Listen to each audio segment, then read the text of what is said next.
भक्तजनों जय माता दी।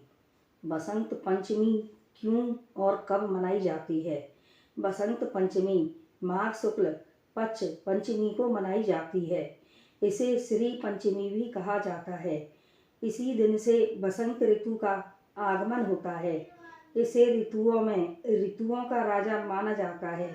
पौराणिक कथाओं के अनुसार बसंत पंचमी को माता सरस्वती जी का प्राकट्य हुआ था। इसे माता सरस्वती का जन्मदिन भी कहा जाता है। माता सरस्वती को विद्या प्रदान करने वाली देवी माना जाता है।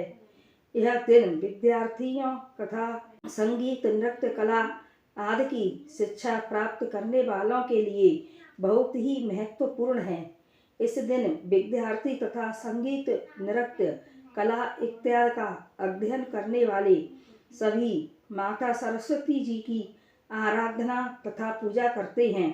पुराणों तथा उपनिषदों के अनुसार जब सृष्टि की रचना हुई तब भगवान शिव की आज्ञा से ब्रह्मा जी ने सृष्टि की रचना की। इस रचना से ब्रह्मा जी संतुष्ट नहीं थे।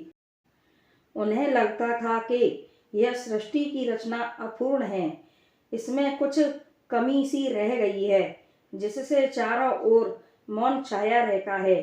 तब ब्रह्मा जी ने अपने कमंडल से हाथ में जल लिया तथा भगवान विष्णु की स्तुति की।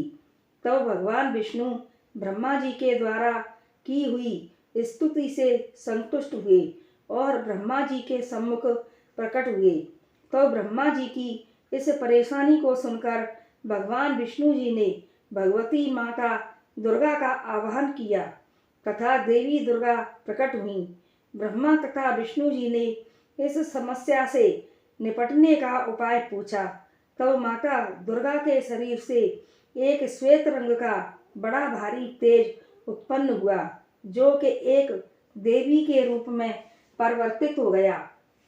वह रूप एक चतुर्भुज देवी का था, जिसके एक हाथ में पुस्तक, दूसरे हाथ में माला तथा तीसरे हाथ में बीड़ा, चौथे हाथ में वरद मुद्रा थी। आदि शक्ति माता दुर्गा के तेज से प्रकट होते ही उन देवी ने बीड़ा का मधुर नाद किया, जिससे सृष्टि के सभी जीव जंतुओं, जल, पृथ्वी, आकाश सभी को वाणी प्राप्त हुई तथा सभी देवताओं ने पुष्प बरसाकर उस देवी का सत्कार किया तथा सृष्टि में शब्द तथा रस का संचार करने वाली उस देवी को सरस्वती नाम प्रदान किया। फिर आदि शक्ति दुर्गा जी ने ब्रह्मा जी से कहा कि मेरे तेज से उत्पन्न यह देवी आपकी शक्ति बनेगी। जैसे लक्ष्मी जी भगवान विष्णु की शक्ति हैं तथा पार्वती जी भगवान शिव की शक्ति हैं।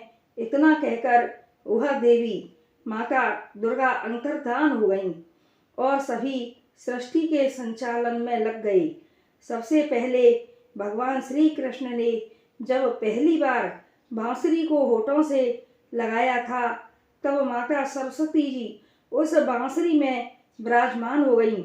तब भगवान श्री कृष्ण ने माता सरस्वती को बसंत पंचमी को पूजा का वरदान दिया तथा भगवान श्री कृष्ण ने खुद बसंत पंचमी को माता सरस्वती जी की पूजा की। इसीलिए माता सरस्वती की पूजा बसंत पंचमी को होती है। इस दिन पीले रंग का विशेष महत्व है।